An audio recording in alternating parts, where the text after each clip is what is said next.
Hey everyone. So I've decided to do my first gravel cycling race, and I wanted to bring you guys a video giving you a look into everything that I am going to be bringing to the race. And this is everything from the bike setup to the gear to the maintenance items, the hydration and nutrition that I'm going to need, storage systems, as well as how I'm training my body to prepare for this event. It's going to be a 50-mile gravel/road race, so it's going to be about 50% on-road and about 50% off-road cycling with hundreds of other people. So in the event of a flat or something comes rattling loose, you need to be able to maintenance things yourself. You also need to be able to take care of your body and have the right equipment to be able to complete the race or to be competitive. So here's everything that I'm bringing. Let's start over here with the shoes that I'm going to be bringing. These are the Trek 4A mountain bike shoes. And what these allow me to do is clip into the bike and also clip out by moving my foot like this to free up my feet. So not only am I getting, as opposed to flat pedals or normal shoes, I'm having the ability to pull up on the pedal instead of just pushing down all the time. So that's the benefit of having the clip-in system, but also with a clip like this, I can easily move my foot in this direction, clip out, and a nice thing about these shoes, as opposed to typical road cycling shoes, is you have the ability to walk a lot better in these because they've got sort of a tread system. So if I need to hop off the bike for some reason, I'm able to do that and still get right back on and be competitive.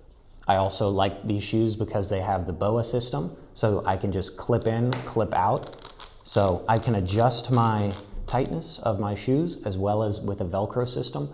And the reason I went for the BOA system is because on bike, on cycle, I can quickly reach down and be able to loosen or tighten my shoes mid-race, which is going to be fantastic if I'm a person that has a bad habit of over-tightening my shoes all the time. And so being able to adjust them is really, really nice.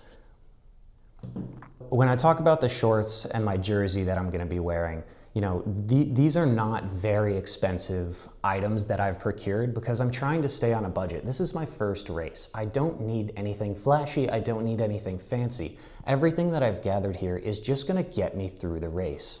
And so on Amazon, I went ahead and picked up, this brand is called Bikewa, and these are cycling shorts, and I've done probably about 150 miles in these so far. I've washed them. They've turned out fantastic for me so far. They've got a couple pockets on each side. I'm not sure if you can see that. And they can hold items. In my case, if I'm eating like a protein bar or a gel, I can quickly shove the trash in my leg pocket and it's not gonna be in the way. I don't have to mess with anything. But so far, these cycling shorts have done me actually really well. And I think, I'll throw the price up on the screen. I'm not sure exactly how much they were, but compared to some other options, cycling gear gets very expensive, and these were a very low budget option, and they've worked very well for me. I would recommend them. Now moving on to the jersey, I've got the GCRFL cycling jersey. And what this allows me to do is it's a non-chafing material. If I was to just wear a t-shirt, it rubs weird with the backpack, with kind of the overall system. I mean, this is a distance race. You don't want materials that are gonna cause you discomfort during a long endurance event. So this jersey so far, I picked it up about a week ago. I've done lots and lots of time in this jersey on my bike, and it has worked out great for me. This is another pretty budget option for a cycling jersey. I mean, you can get cycling jerseys for like 200 bucks. This was like under 50. And so it's worked out great for me. I did get it on Amazon. The link will be in the description below if I can link it. And also another great thing about it, aside from the zipper system on the front, which allows you to, if I need some more air, I can quickly zip down and be a little more cool because it is going to be hot in this race. But the pockets on the back are fantastic. Also another place to store trash, also gels, protein bars, any nutrition that I need as well. This is a great place to store them because as I'm on the bike, I can easily reach back, grab, eat, reach back, put things where they need to be. This jersey has been fantastic for me so far, and I plan to wear it on race day. Continuing with the gear that I'm using, these sunglasses that I have, they're in their case right now, but these are the Snow Ledge TR90, I believe, sunglasses. And if you've seen any of my YouTube shorts or anything of me cycling lately, you'll see me wearing these because I wear them all the time. And one great thing about them is if I bring the case along with the extra lenses that they have, I'm able to adjust my lenses to the condition. So these shades come with 4 different other lenses that you can use. They've got a brown one, a yellow one, a clear one, as well as a polarized black lens.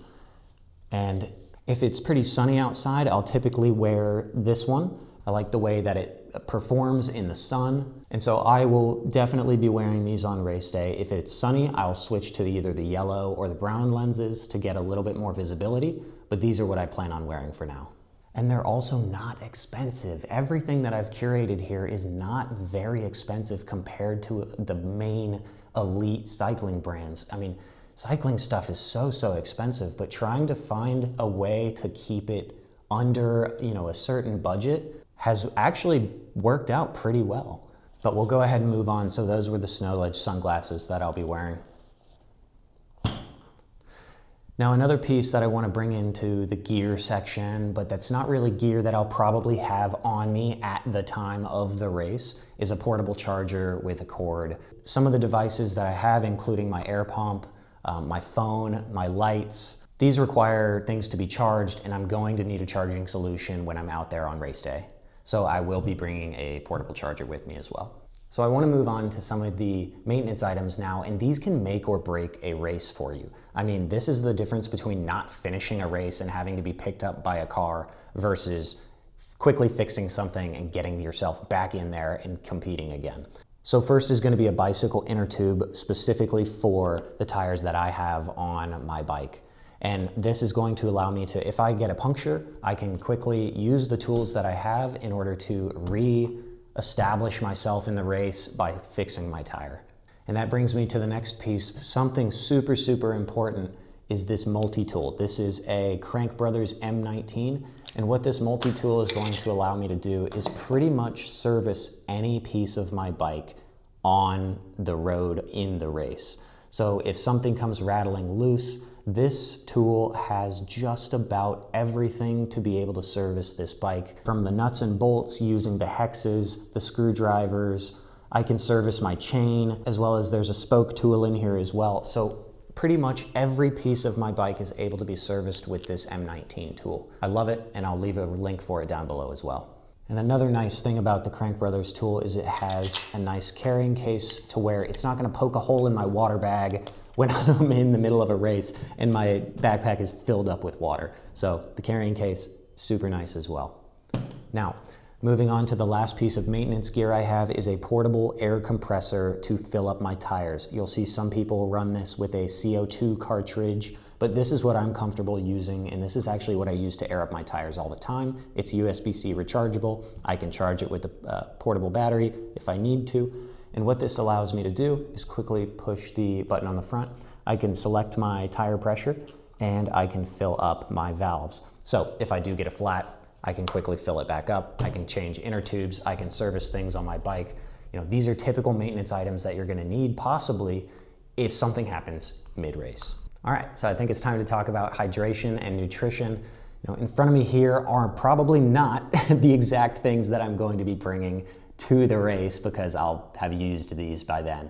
But I've got liquid IV pouches, I've got protein bars, and the addition of gels, an extra bottle, a bottle cage on my bike will be seen on race day as well.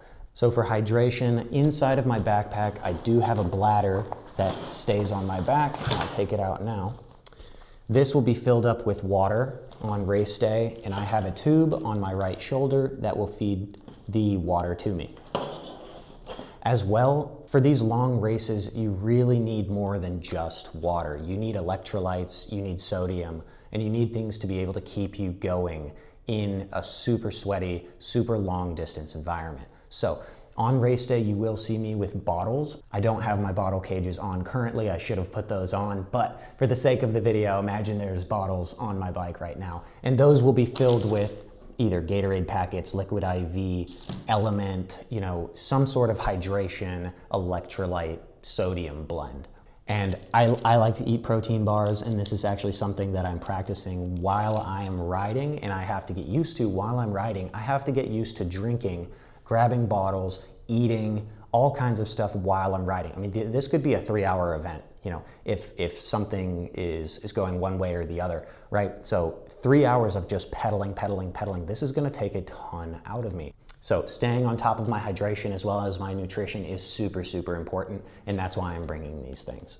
Now let's talk about where I'm carrying all of these things. This is a very old BCG Camelback backpack, but what I really, really like about it, and the reason that I've used this for over 10 years, skiing, biking, you know, I bring this thing everywhere and I store all kinds of stuff in it for whatever activity I'm doing, is because it has so many zipper pockets. It's got 2 on the sides to keep smaller items. It's got 1 with extra pockets on the very front. And then it's got 1 for the bladder and other larger items, and then 1 in the middle that's just a big open space where I can carry all of these items and be able to access them quickly by just ripping this open, getting what I need, and going on my way. Also, a great thing that I love about this backpack is not only does it have a clip to go across my chest right here, it also has I'll call it like a cummerbund clip-in system as well that goes around my waist. So as I'm pedaling and moving side to side, the backpack doesn't really move. If I cinch it down, the backpack will not move. So I can do anything on the bike. I mean, this is a gravel race. I'm gonna be bumping and grinding everywhere. So being able to have something that stays tight to your body as well as being able to carry a lot is going to be super, super crucial. Now I will say I don't see very many people on videos or in races wearing backpacks like this. I do see a lot of people wearing hydration bladder backpacks and then shoving stuff inside of their jerseys. But for me, this is my first race. I would rather be over-prepared and finish the race than be under-prepared and completely just not finish. So that wraps up all about the stuff that I'm bringing inside of my backpack. So let's go ahead and talk about the bike now. So this is a Cannondale Topstone 3, and I've got it equipped with these Shimano PD 500 pedals. These are hybrid pedals that are flats on the bottom and they're clipless on top. I'll primarily or only be using the clipped side because during this race I will want to be clipped in, and my shoes are not really going to be great for the flat pedals. But the reason that I'm using these are because I don't want to buy new pedals, but I do want the clipped in system. And of course, a double-sided clip-in system would be more suited for this race, but I use this bike for everyday use as well. So having the flat pedal side for me, when I'm not racing and I want to just casually ride to the beach or something, I love having the flat side because I can ride this in my flip-flops if I really wanted to. But for race day, I will be using the clipped-in side, and yes, it may make it a little bit harder sometimes if I come unclipped to maybe find that clip, but look, for me and my first race, this is not going to be something that's going to be make or break for me. I can find the pedal clip and clip myself in. So lastly, I'll talk about tire choice. I am riding the WTB Riddler 37C/700 tires. These are amazing for road and gravel. Now, you may see people with a bit wider tires on, but I don't want to buy new tires for this race. I mean, these tires are actually the ones that came on the bike, and they have served me so well for all of the gravel riding that I've done so far. And so this is what I'm comfortable with, and this is what I'm going to be sticking with. I know how to maintenance them. I know what tire pressures I like, so I'm going to be sticking with these throughout the race. And if I do this first race and I find out, man, I wish I had some more grip in the gravel sections and the turns, or I wish that I had a more road-focused tire, you know, maybe I'll make a decision then. But I'm not going to get caught up in the weeds of tire choice when all that's going to do is cause me more confusion on the road, and it's going to be something that I'm not as comfortable with. I would rather ride with comfort and ride with confidence. And lastly, one other thing that I forgot to mention is my helmet. This is the Giro Agilis helmet. It has MIPS protection, and that was something that was super important for me in helmet choice is the MIPS certification. Whether you're a skier, biker, construction worker, anything, the MIPS certification is sort of the highest level of helmet safety, and this was something that I did not skimp out on. I could have got a $50 helmet off Amazon, you know, that doesn't have the MIPS certification, but that was something that was super crucial to me. This is the most important thing on my gear set that is going to protect me in the case of a crash. If I go flying down a hill and my wheels fall off, this is what's going to keep me alive. So this is not something that I skimped out on. I think the helmet was like $100 or something. But this is a crucial piece and the final piece of the kit that I'll be wearing come race day. So that concludes everything that I'm bringing on my first gravel race. If you would do something differently, please let me know in the comments, and go ahead and throw this video a like, and maybe even subscribe if you want to see how things turn out for me. So have a great day. Thank you for watching.